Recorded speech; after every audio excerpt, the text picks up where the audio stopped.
Hey guys, Scott here. I have my anime nose band on to make me much smarter, and today I thought I would go over stats versus tier list. So this is going to be looking at Nightlight's kill rates pretty much. And Nightlight is, if you're unaware, it's basically a self-reporting database of Dead by Daylight matches. Because it's self-reported, it's not always exactly one-to-one with what's going on. But every time that the devs have released data about the game kill rates, things like that, Nightlight has always been like a percent or two off. It's usually pretty close. So it's not exact science here, but it's very good for noticing trends and things like that, which is really the whole point of the video. I wanted to go over and compare kill rates that are actually happening in the game versus their perceived position on a tier list or something like that, because they are usually very, very different, and it's interesting to go over why. And I wanted to just kind of skim these and go over why they'd be so vastly different from where they should be. So starting with number one, it's the Skull Merchant. She's one of the least played killers in the game, but she also has by far the highest kill rate in the game. Now, the reason is, obviously, she's not an S tier killer. She's not better than Nurse or Blighter or anything like that. The reason is, nobody wants to play against Skull Merchant, so they just go run in and kill themselves. So their stats are heavily modified by the fact that people are not really even trying to play against her to begin with. For the people that are trying, and they might just be newer to the game, they have no idea how to break a 3-gen. They don't even know what a 3-gen is. So we have this perfect concoction of a killer that's incredibly annoying to go against if you're new because you don't know how to combat it. And once you do know how to combat it, it's still incredibly annoying, and people would just rather not play it whatsoever. So they'll either just DC, they'll just run into her and just kill themselves, they'll bleed themselves out. They'll do whatever they can to just simply not play against this killer, and that's why her kill rate is the highest. Nothing to do with her strength. She's okay, I guess. But in terms of actually her kill rate, yeah, it's just because no one actually wants to play against her. So there's a little preview of how the data tells a much different story about the relative strength of a killer. And it kind of really goes on in that route for a while. And the data never really matches up perfectly with the tier list because of a bunch of variables that I thought it'd be fun to just talk about. So that's first example. Next, we have Sadako. Sadako's kill rate is currently higher than it will be because people are still learning about picking up a taping at the start of the match being the main counterplay to her. But I think her kill rate will still remain fairly high. And that's because new players are just simply never going to learn to play against her correctly. There are people still healing against Legion to this day. So because she is sort of a solo queue stopper with knowing how to manage your condemned stacks, her kill rate is always going to be high. Against good teams, she's like low B tier, maybe even C tier. Tiers or games that have people that know what they're doing are very, very hard for Sadako. But those are not going to be most of your matches. The average match of DBD, it's going to be massively in the Sadako's favor, which explains why her kill rate is so high. Also, her pick rate is super high too right now because she was just changed recently. Now, Wraith is a pretty constant. Wraith has always had a pretty big pick rate, and his kill rate is 55%, which is pretty good as well. And I think the main reason for that is I think Wraith is actually a really good killer. I think he's like the top of B tier. I think he's very, very solid. But the reason that the kill rate is so high is because he is the quintessential noob stomper. If you're new to the game, I always suggest learning Wraith first because Wraith is very good at finding players that are immersed in corners of the map, which are going to be new players because he has no terror radius, and sneaking up on people is much easier than having to chase them and learn that stuff. So in terms of like the lower half of like the whole skill gap and MMR and all that stuff, Wraith is always going to destroy newer players. And even once you get to higher level play, I think Wraith is pretty solid. If you slap on Swift Hunt and Windstorm on him, he is honestly really good. His builds are also very varied with Shadow Dance and things like that. There's a lot of interesting stuff you can do with Wraith, and there is a certain skill component to using his post-invisible lunge that is fairly hard to use, and that can make him actually do well in good in higher level matches, and then body blocking people before they can get the windows and pallets. There are things you can do with Wraith that actually make him pretty solid. So Wraith being third, he's obviously not the third best killer, but Wraith being up there at the top makes a lot of sense for your average match of DBD. Hag is another one of those killers that's even less played than Skull Merchant. I think she's the least played killer in the entire game because no one wants to play Hag. But her kill rate is also pretty good. There's definitely a trend with killers that are slightly complicated to counter. They're always going to be higher on this list because this list takes into account everybody that plays the game, or everybody that at least has Nightlight.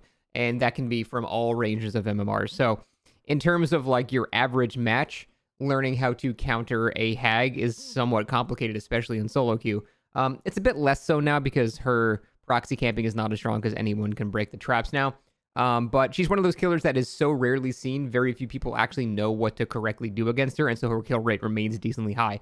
And Pig is another example. Like, these are all killers that have somewhat complicated counterplays on the survivor side. That really is the main draw to most of the things on this list. Wraith is probably the only one that's not complicated.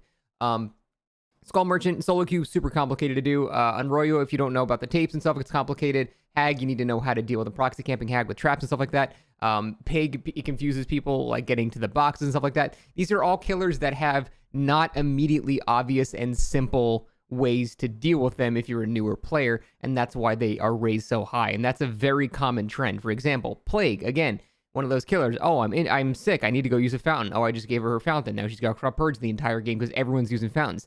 These are all killers that really kind of benefit from survivors being a bit clueless on how to counter them. Whereas a killer like Blight doesn't really care if you know how to counter them or not. It's mostly just up to the Blight. These are mostly all killers that are determined by the survivors that are going against them, which puts them at the top because most survivors and most players in this game are just simply not good because they have no desire to get better at the game. It's just a very, silly game. So I completely understand that, but that's why these people are so high at the top. Dredge, I'm surprised. I think the only reason Dredge is so high is because of Nightfall. Nightfall, again, you have to look at it from the perspective of a newer player. Nightfall is horrifying. They will have no idea what they're going. I get lost sometimes in Nightfall. Like, if I'm not at a known structure of the map, you can end up running up into walls depending on the map. The lighting can change too.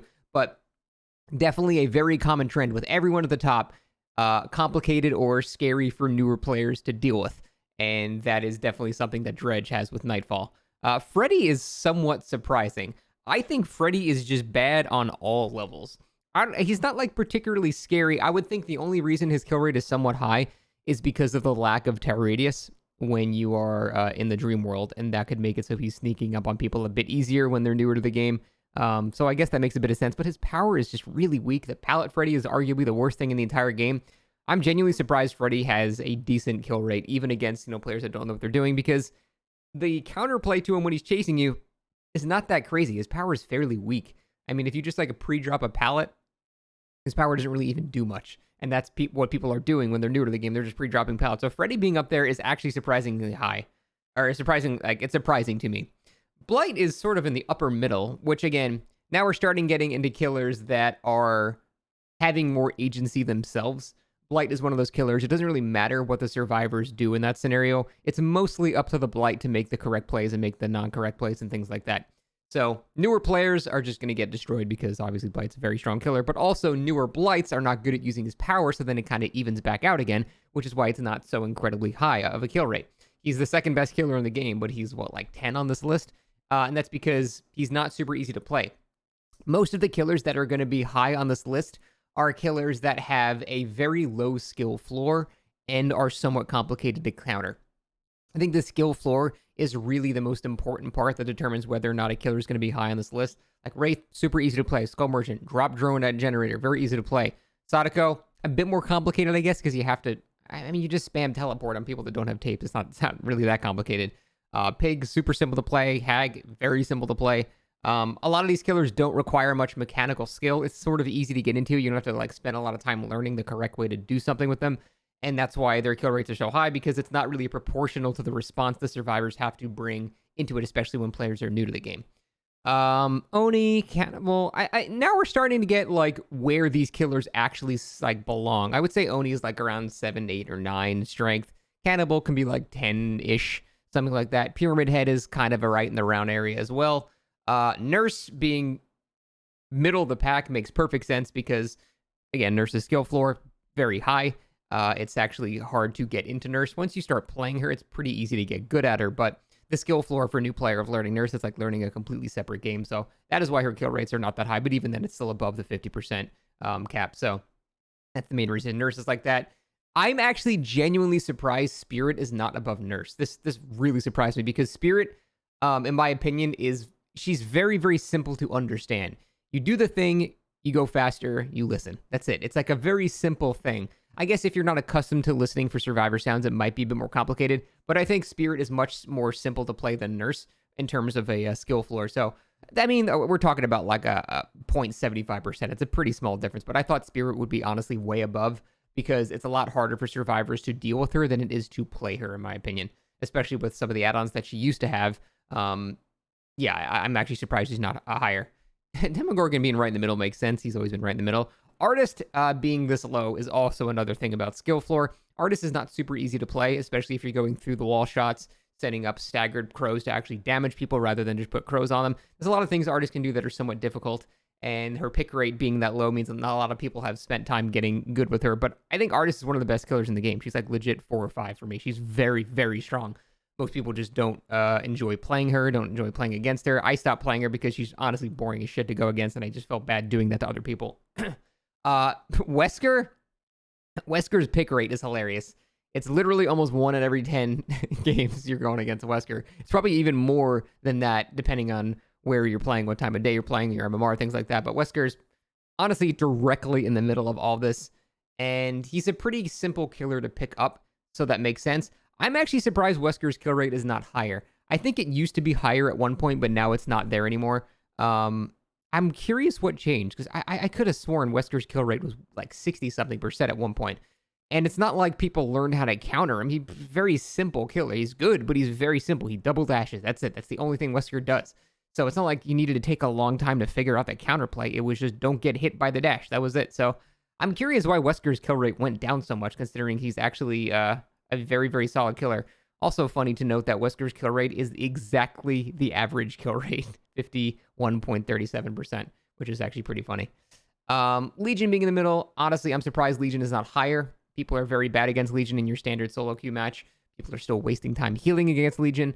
I'm surprised Legion is honestly not near the top because people don't actually know the correct ways to deal with Legion, which is usually most of the time not bothering with healing. Unless there's a guy about to die and hook, then obviously you got to do something. But for the most part, people do not play against Legion correctly, so I'm surprised at that.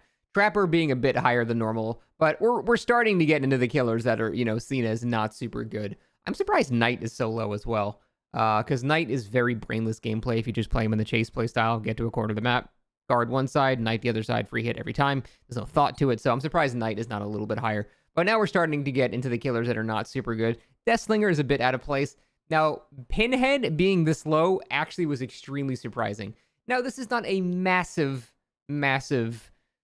pool of data or anything like that, so I'm willing to bet his actual kill rate is several points higher than this, but it is significantly lower than it used to be. And the thing is, Pinhead was really the solo queue stomper. Having to coordinate with the box is not something that your standard solo queue players, especially if they're new, are going to do. Some people don't even know what the box is, and that's why his kill rate was so insanely high. Even if he didn't use his relatively hard to use chain actual aiming power, the passive slowdown that the game just had from people not knowing what to do was enough to give him one of the highest kill rates. So the fact that he has dropped so drastically, I guess the overall player base is just starting to learn about it, and I guess that would make the most sense. I don't know why Xenomorph is on here. It's just not supposed to count PTP games. So that is strange. Oh, never mind. Twins is the lowest pick rate. This is so sad. 0.89%. I'm not upset about that. Huntress being this low as well is very surprising, because to me, Huntress is actually the perfect killer that should have a high kill rate, in my opinion. Her skill floor is very low. Aim and shoot at somebody. It's a very simple thing to understand, but she's still relatively strong. A lot of new players rely on camping a lot. She's very good at that. She's super good at basement plays and things like that. Now, she's hard to master, I would say, for sure, but a lot of new players can get by with just throwing hatchets at vaults and things that are locked animations and stuff like that. So I'm surprised she has one of the lowest kill rates, considering she's very easy to get into, hard to master, but very easy to learn. And you can do very basic, non-skillful things and still get very good results with her. So that was actually very surprising to see her down here. Billy, of course, because the only Billies left are all Giga Chads that run 0 slowdowns and just go for curves the entire game. That's not surprising at all. But Singularity being the absolute bottom of the list is actually genuinely surprising to me, because the Singularity is a very solid killer. I think he's like a high B tier. He's very, very strong. He's not God tier or anything like that. He can absolutely get run around by good teams, but he is nowhere near being the shittiest killer in the game.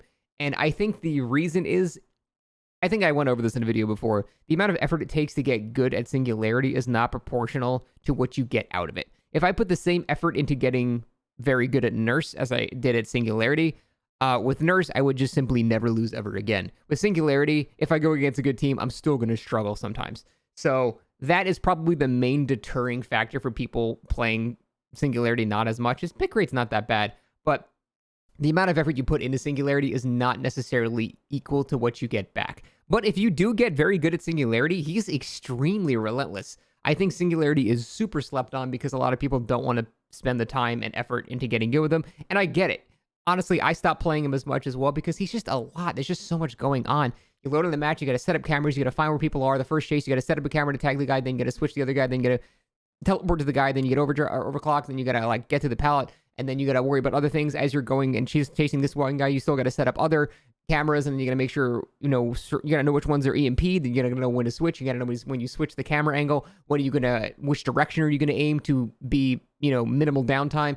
How long do you have to highlight over someone for minimal downtime, switching back really fast, knowing where you are after you switch back? Like, it's just, you have so much shit to think about as you're playing this killer. And if you do it, you're going to get good results, but not as good as someone like Blight or Nurse. So it's sort of like, well, then what's the point? It takes more effort than these killers, and you don't get as much out of it. But I like Singularity. I think he's really cool. I think the design of him is awesome. And his kill rate being low makes a lot of sense because, yeah, the effort to learn him is pretty high. But overall, yeah, so there definitely is a very consistent pattern here where killers that have a low skill floor and are somewhat complicated for survivors to counter are all at the top, and then killers that actually are very strong but don't have survivor input are at the middle, and then the killers that have high skill floors but don't necessarily get good results are sort of at the bottom. And yeah, so that makes a lot of sense here. Very different from the actual tier list you would see. Tier lists are usually based on the absolute maximum capacity of the killer to perform, and that makes sense because that's what you have to base it off of. But that's going to give you very different results from what's actually going on in the game, and would explain why the devs make some of the weird-ass changes that they do, because, who needs to nerf Blight? He's all the way down here. He's fine. Outgrading is fine. We don't have to worry about it. Data. Hold on. Data!